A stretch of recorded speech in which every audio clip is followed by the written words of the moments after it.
والد کو اس طرح زندگی میں دھمکیاں دینا بالکل جائز نہیں ہے۔ ایک انہوں نے کہا کہ عورت پر سسرال میں کس کس کا حق ہوتا ہے، مثلا دیور جیٹھ وغیرہ ظلم کریں تو؟ دیکھیں، آپ نے ظلم اور حق کو ملا دیا۔ ایک تو اگر فرض کر لیں کہ شوہر کا حق ہے تو کیا اس کو ظلم کرنے کی اجازت ہوگی؟ ظلم کرنا تو کسی کا بھی حق نہیں ہوتا، نہ شوہر کا ہوتا ہے، نہ ماں باپ کا ہوتا ہے، کسی کا بھی نہیں ہوتا۔ ظلم تو کوئی کر ہی نہیں سکتا۔ پہلی بات تو یہ ظلم اور حق کو علیحدہ علیحدہ کریں۔ دوسری بات یہ ہے کہ عورت پر، یعنی گھر کے اندر جب سسرال میں عورت پہنچتی ہے، اس کے صرف شوہر کا حق ہے، صرف شوہر کا۔ ساس، سسر، نندیں، دیور، جیٹھ، کسی کا براہ راست اس پر کوئی حق نہیں ہوتا۔ بہو پر اپنے ساس کی خدمت کرنا بھی واجب نہیں ہے۔ ہاں، اگر وہ اپنے ماں سمجھتے ہوئے ان کی خدمت کرے تو ایک عام مسلمان کے ساتھ اچھا سلوک کریں، آپ کو ثواب ملے گا۔ وہ تو پھر شوہر کی والدہ ہیں، بہت بڑی سعادت کی بات ہے۔ اپنے سسر کی خدمت کریں، یہ سعادت کی بات ہے۔ یا عورت کے ذہن میں ہو چلو میں ماں باپ کی ان کی خدمت کرتی ہوں، ساس سسر کی، تو میرے شوہر کا دل خوش ہوگا، یہ خوش ہوگا تو اس کی خوشی کے وسیلے سے اللہ تبارک و تعالیٰ کی خوشنودی مجھے حاصل ہوگی، یہ بہت اچھی بات ہے۔ لیکن یہ جو ہم نے اپنے پاس سے بنا لیا کہ جی دیور کا بھی حق ہے، جیٹھ کا حق ہے، اور وہ اگر آپ ان کے مطالبے کے مطابق حق پورا نہ کریں تو پھر ظلم ہوگا، یہ بالکل غلط ہوتا ہے۔ ایسے لوگوں سے پہلے حق کی تعریف پوچھی جائے۔ میں گارنٹی سے کہتا ہوں کہ حق ہی نہیں پتا ہوگا کہ حق کہتے کس کو ہیں، کیونکہ ہمارا تو بڑا تجربہ ہے نا، یہ میرا حق ہے، یہ میرا حق ہے۔ بھئی حق کیا کسے کہتے ہیں، پہلے یہ تو سمجھا دو۔ یہ تو معلوم نہیں لیکن میرا حق ہے۔ یہ عجیب و غریب بات ہے کہ آپ کو یہ تو پتہ ہی نہیں کہ حق کی تعریف کیا ہے، اور پھر یہ میرا حق ہے۔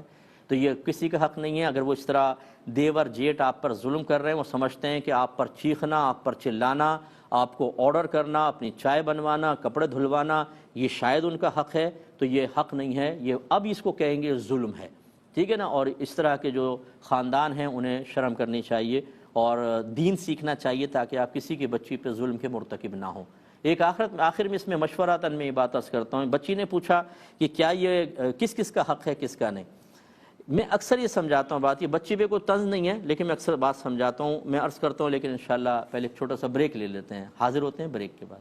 بسم اللہ الرحمن الرحیم۔ تو میں بس یہ گزارش کر رہا تھا، کوئی بھی برا محسوس نہ کرے، کہ ہمیں یہ حق کی طلب اس وقت محسوس ہوتی ہے جب ہم پر ظلم ہو رہا ہو یا ہمیں اپنا کوئی فائدہ منقطع ہوتا نظر آ رہا ہو۔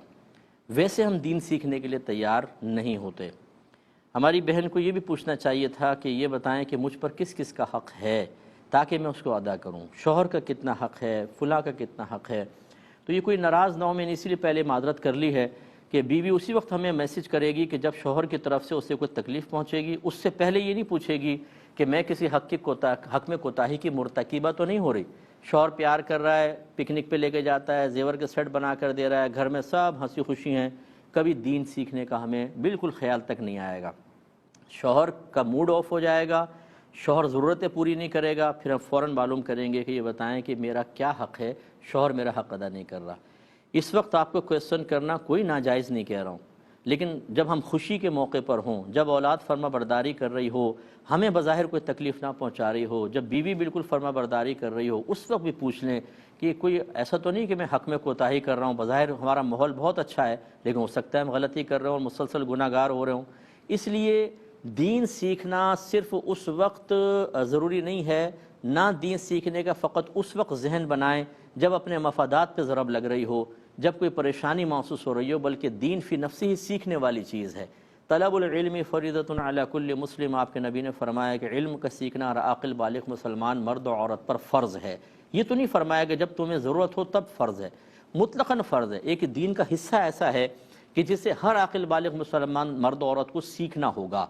ہمارے کتنے بھائی بہن ایسے ہیں جو طلاق کے مسئلے سیکھیں گے نہیں، لیکن جب طلاقیں ہو جائیں گی 3 طلاقیں دے دیتے ہیں، اس کے بعد پھر ہم سے کویسچن کرتے ہیں کہ میں نے ایسا کر دیا، میں تو غصے میں تھا، میری تو بالکل نیت ہی نہیں تھی، میں تو خالی دھمکانا چاہتا تھا۔ تو بھائی پہلے آپ یہ سیکھ لیتے نا کہ دھمکانے کے وقت 3 طلاقیں دینا شرعاً جائز ہے کہ نہیں، غصے میں طلاق دی تو طلاق نہیں ہوتی، محبت اور پیار میں دیں گے تو طلاق ہو جائے گی، چیزیں سیکھ لیتے پہلے، لیکن سیکھتے نہیں ہیں۔ جب ہمیں پریشانی لاحق ہوتی ہے اور ہم غلط قدم اٹھا سکتے ہیں یا ہمیں کوئی فائدہ نہیں مل رہا ہوتا، ہمارے مفادات پہ ضرب ہوتی ہے، پھر ہم دین سیکھنے کی طرف آتے ہیں۔ یہ طریقہ کامل مومن کا نہیں ہے، ٹھیک ہے؟ تو کوشش کریں کہ اپنا دین سیکھیے، یہ آپ کے حق میں بہت ہی فائدہ مند رہے گا۔